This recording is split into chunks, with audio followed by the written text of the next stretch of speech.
Hello students, I am Jyotika. I have been teaching as PGT Biology from last 10 years. Right now, we will be discussing about motion of class 9th. This is very first chapter of physics. So let's begin.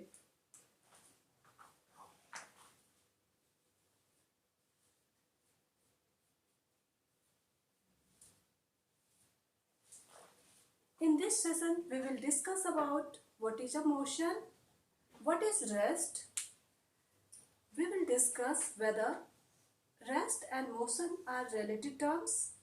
We'll discuss about what is uniform motion, what is non-uniform motion, what are the different types of motion. We will discuss about velocity and speed. We'll discuss about distance and displacement. We'll discuss about what are the vector quantities and what are scalar quantities. We'll do some numericals as well as we will discuss the graphical representation. So let's begin with our topic, that is motion. So what is a motion? A body is said to be in motion if there is change in position from initial to final with respect to its surroundings. Then only we can say that body is maintaining a state of rest. For example, a running car on a road is considered in a state of motion as it is in motion with respect to the lamppost, trees or some other things present on roadside. So a motion can be considered with respect to its surrounding. What is rest? If a body maintains its position, it means there is no change in its position from initial to final with respect to time. When we relate it with surroundings, we can say that body is maintaining a state of rest. Then a question arises whether at the same time can we call a body as at rest or maintaining motion. Yes, we can say that at the same time body can be called at rest or in motion. Say if a person or if passenger traveling inside a train, when we compare the state of that passenger with the state of other passenger of same or different compartment, we can say that passenger is maintaining a state of rest. But when we compare the position of passenger with respect to trees, lamppost, railway station, then we can say that he or she is maintaining a state of motion. Now what are the different types of motion? Motion can be categorized into translatory motion,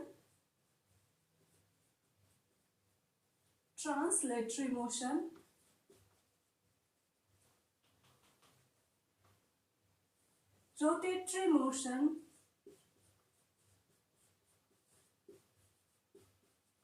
oscillatory or vibratory motion.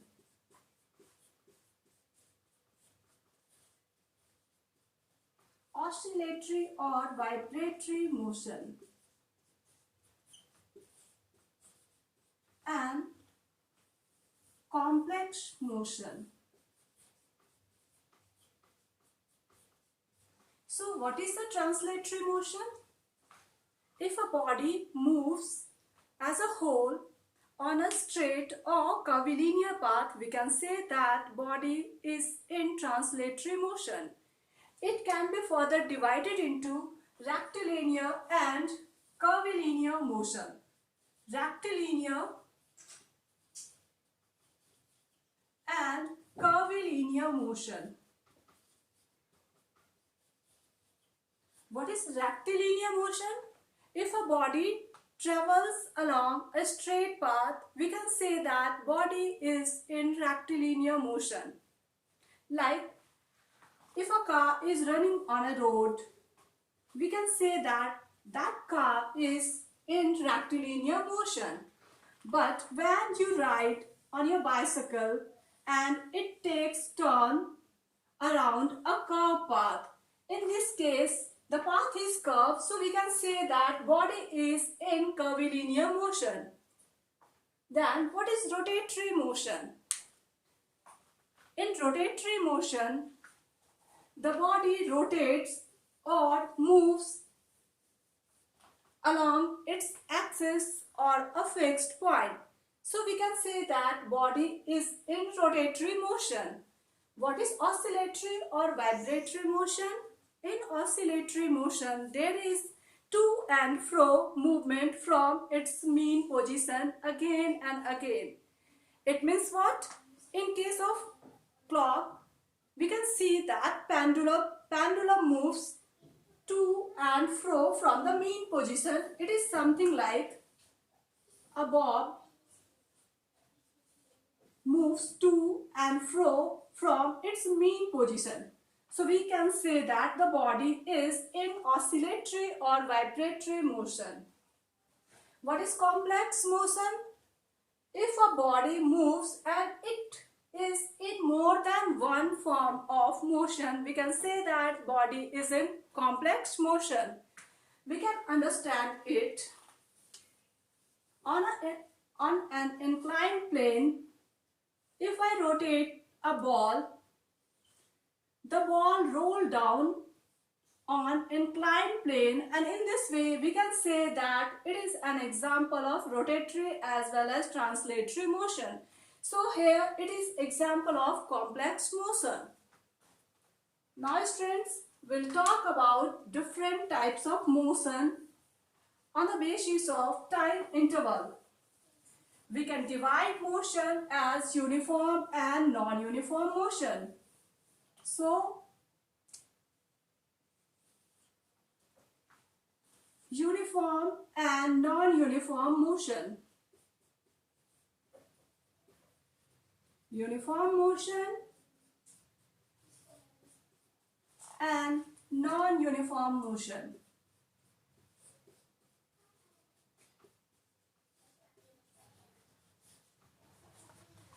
When a body covers equal distance in equal interval of time, we can say that body is in uniform motion.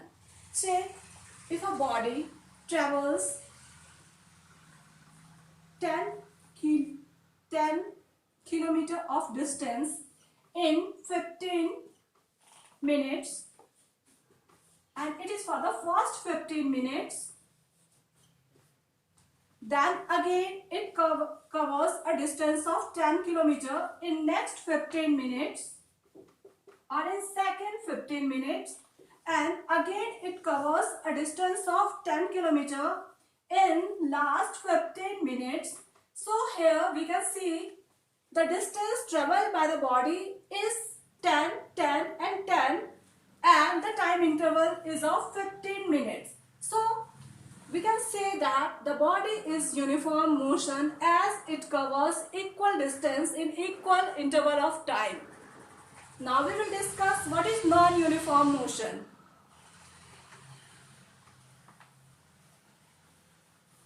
If a body covers unequal distance in equal interval of time, we can say that body is in non-uniform motion. Say, a body covers 24 kilometer in first 10 minutes, and then it covers a distance of 17 kilometer in next 20 minutes, next 10 minutes, and it covers a distance of 14 kilometer in last 10 minutes. Here we can see that distance covered varies, but the time interval remains the same. So in non-uniform motion, different distances are covered in same interval of time. So the body is not maintaining uniform motion, or it is an example of non-uniform motion. Body is not maintaining uniform motion, it is an example of non-uniform motion. Now we will understand what is a point body.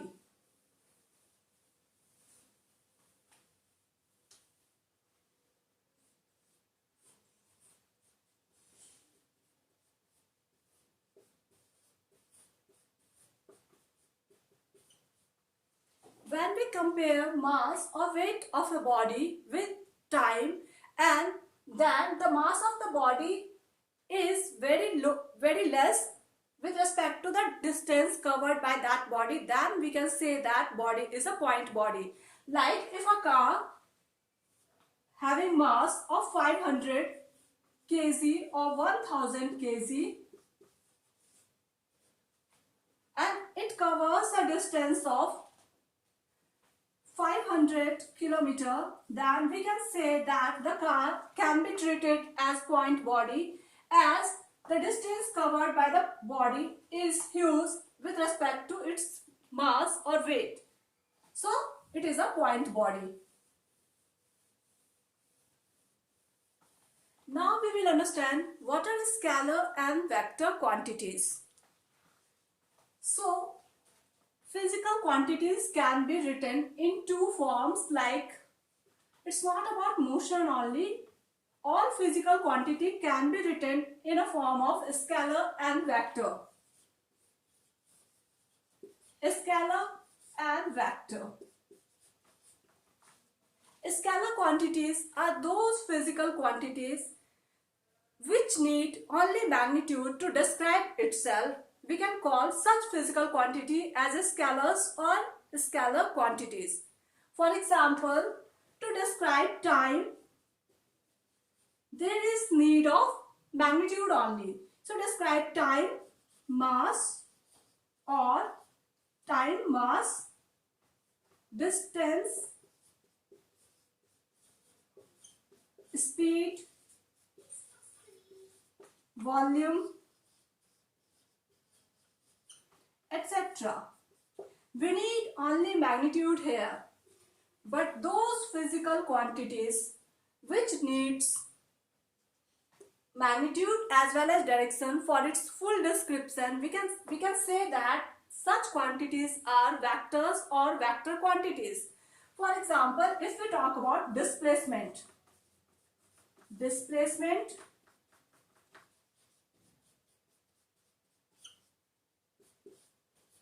velocity,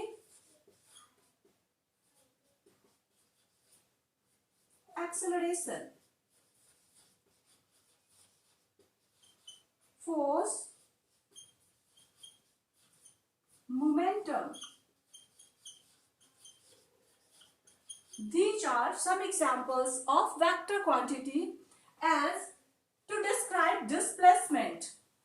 Displacement is the change in position from initial to final in a given or specific direction.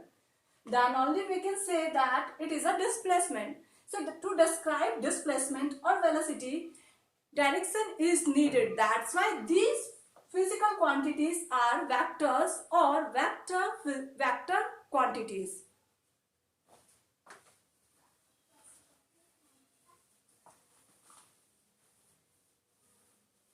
Now we will discuss about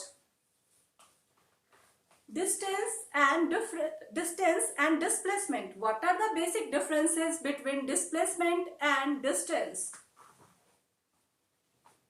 So I am writing here distance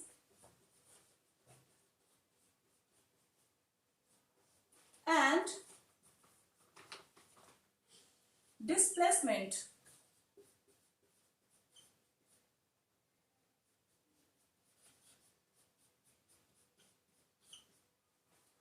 Earlier I told you that distance, it is change in position from initial to final. We call that change in position as distance. So it is change in position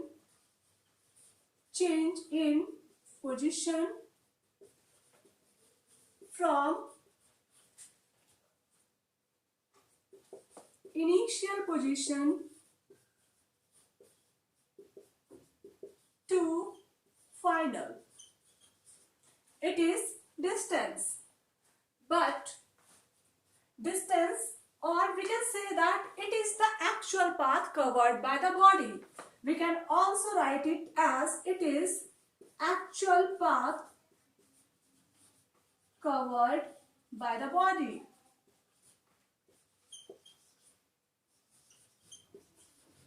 But displacement is the shortest distance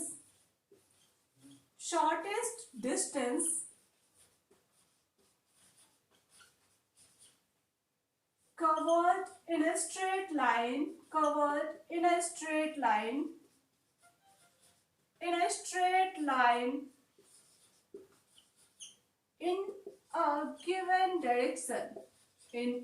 given direction.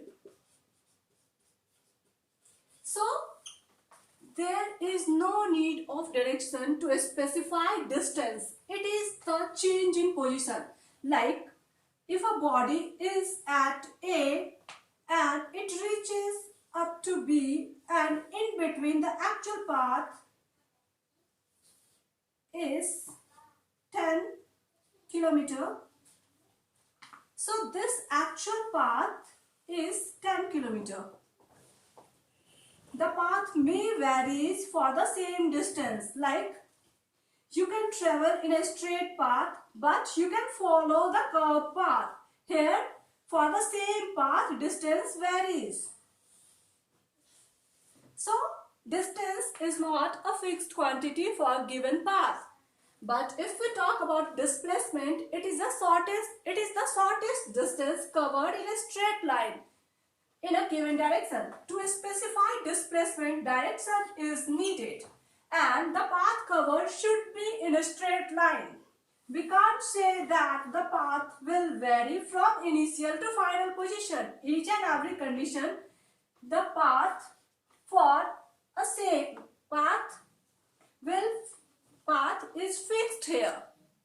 So this is displacement. This is the first difference in between distance and displacement.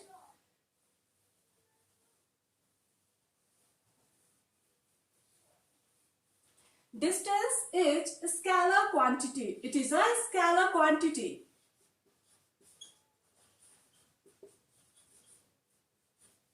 But displacement is vector quantity. It is vector quantity.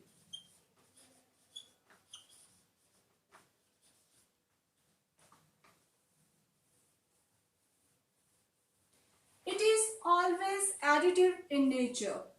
Distance is always additive. But displacement may be additive or deductive even.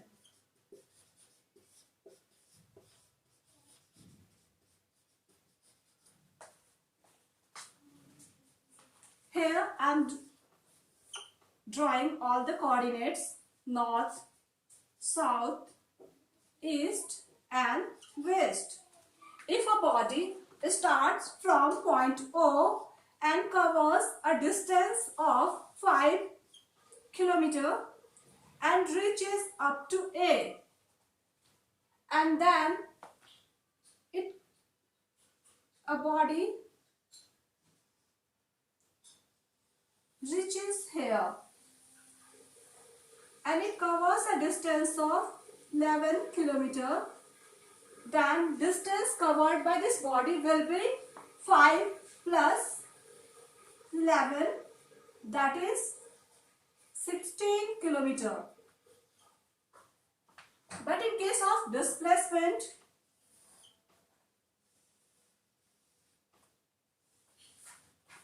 a body begins from here and covers a distance of 10 km and reaches here, and it reaches in opposite direction and again it covers a distance of 10 km. So in this case, what will be displacement? This will be the displacement or the shortest distance in a straight path. So that will be equals to, according to Pythagoras theorem, we know that square of hypotenuse is equals to square of base plus square of height. So we can write it like this. That is, its altitude. We can write it as A. For B, I am writing B, and for hypotenuse, I am writing H.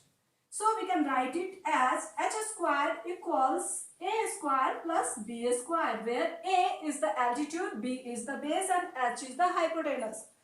So H will be what? it will be a square root of a square plus b square. Here a is 10 and b is 10. So it will be a square of 10 plus 10. 10 square plus 10 square, that is altogether 200, which is equals to 10 root 2. So the displacement is 10 root 2 kilometer here. But here displacement is additive as we add on like this. We'll take a couple of examples to understand this.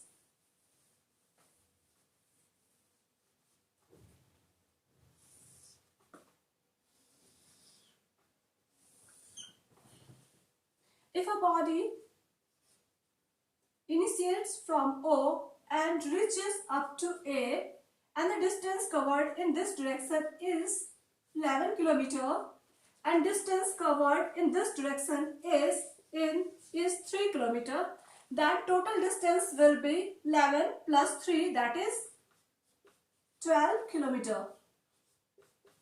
But for the same, displacement will be different.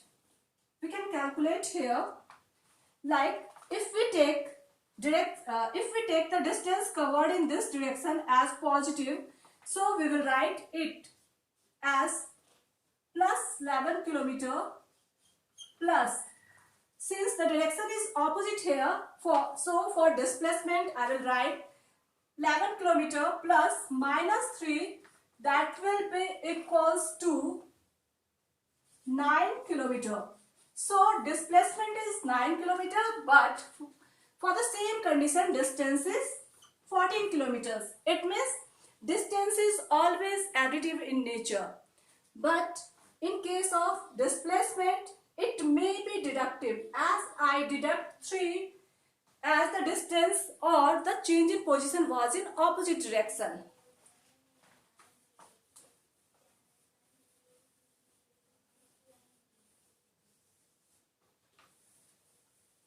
Here I am taking another example. For a circular path,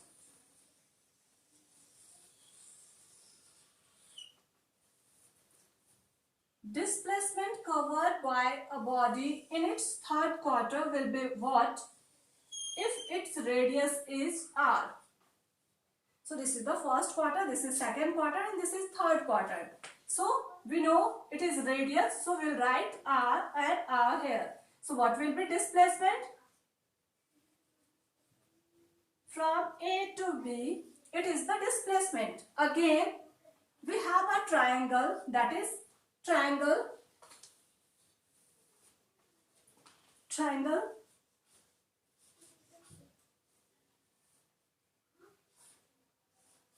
In triangle BOA,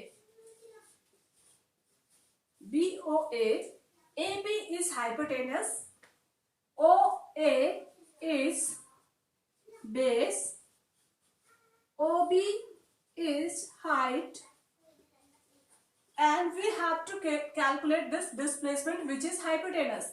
So we'll put the same Pythagoras theorem here and we'll derive same equation here. We'll write same equation here. It will be AB square is equals to OB square plus OA square. We know the value of OB is R, so we'll place R here, and the value of OA is R, so we'll write R here. So R square plus R square, it is 2R square. So AB square is equals to 2R square, so AB will be the square root of 2R square, that will be R root 2. So this is displacement in third quarter if the path is circular or a circle having radius of r. Is it clear to all?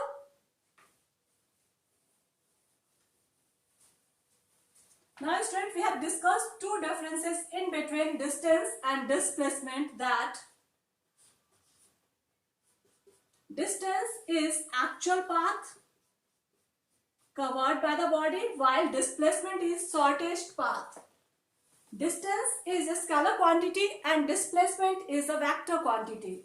Distance is always additive in nature, so it will be positive or 0.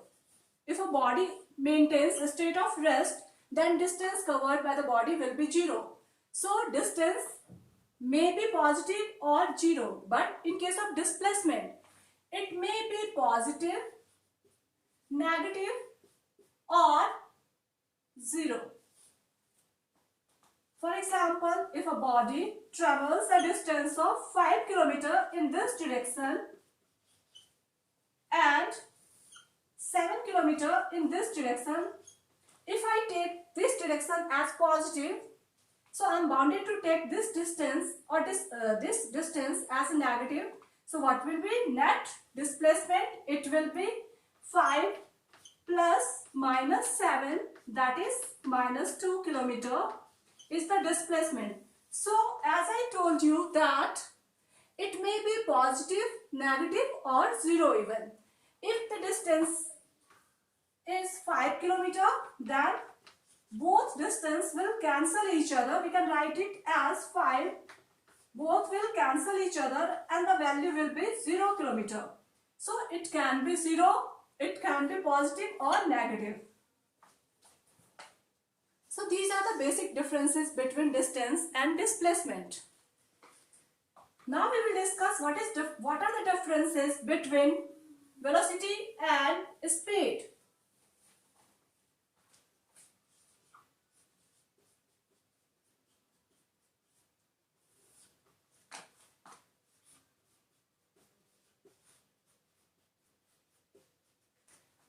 Speed can be written as distance, total distance divided by time. So speed is distance divided by time, but velocity is displacement covered in unit time. So in a given direction, it is a scalar quantity. Velocity is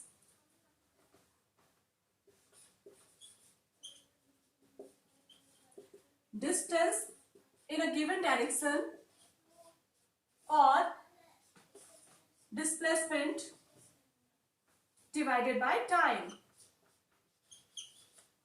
Unit of velocity is meter per second. Distance is measured in meter and time in second. So unit of velocity will be meter per second. Again we can write it as kilometer per hour or meter per second or meter per minute even. Speed is a scalar quantity, so it is a scalar quantity. Velocity is a vector quantity. It may be positive or 0 even, but velocity can be positive, negative or 0. Now we will talk about average velocity.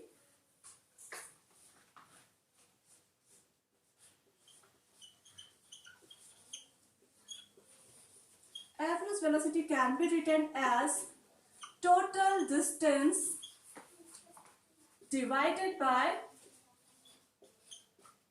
time, total time. It is total distance divided by total time. For non-uniform motion, if a body is at non-uniform motion, we can write average velocity as u plus v divided by 2. Here u is initial velocity, v as final velocity. So average velocity can be written as total distance covered by total time taken. For non-uniform motion, it can be written as u plus v divided by 2. Here u is initial velocity and v is final velocity. Say, I'm taking another example to understand average velocity. If I'm throwing a ball vertically upward and it reaches up to a height of h and then it returns back and touches the ground. In this case, distance covered by this body will be h plus h, that is 2h, or we can write this height as s. For distance, we can write it as s. So here total distance is s plus s, that is 2s. As I told you, I am throwing a ball vertically upward. So up to a height of h, then it returns back and touches the ground. So the distance covered by this ball will be h or s plus h or s, that is equals to 2s. So the total distance is s plus s, that is 2s. So we'll write here as s plus s. Now, as for the time, it should be total time taken. Total time taken by the body. So what will be total time taken? Initially, it maintains a velocity of v1 and then with a velocity of v2. So in this case, we can write it total time as t1. So the time varies in both cases. We can write it as t1 plus t2. That is equals to 2s. For t, we can write for t, if s equal s, for t, we can write it as s divided by v1. Here s is distance and v1 is initial velocity. So 2s, and for t1 I am writing as s upon v1, and for t2 I am writing it as s upon v2. So I am writing it as s upon v2. So 2s divided by 1 upon v1 plus 1 upon v2. That is equals to 2s divided by s v1 v2 v2 plus v1. I am writing it here. So that is equals to 2s divided by s v2 plus v1 divided by v1 v2. So that is, we can cancel this as s. So we can write it as 2 upon v2 plus v1 divided by v1 v2. So we can write average velocity as 2 v1 v2 divided by v1 plus v2. So this is average velocity. Okay students, in next session we will do a couple of numericals as well as do some graphical representation. Be with me. Thanks for being with me.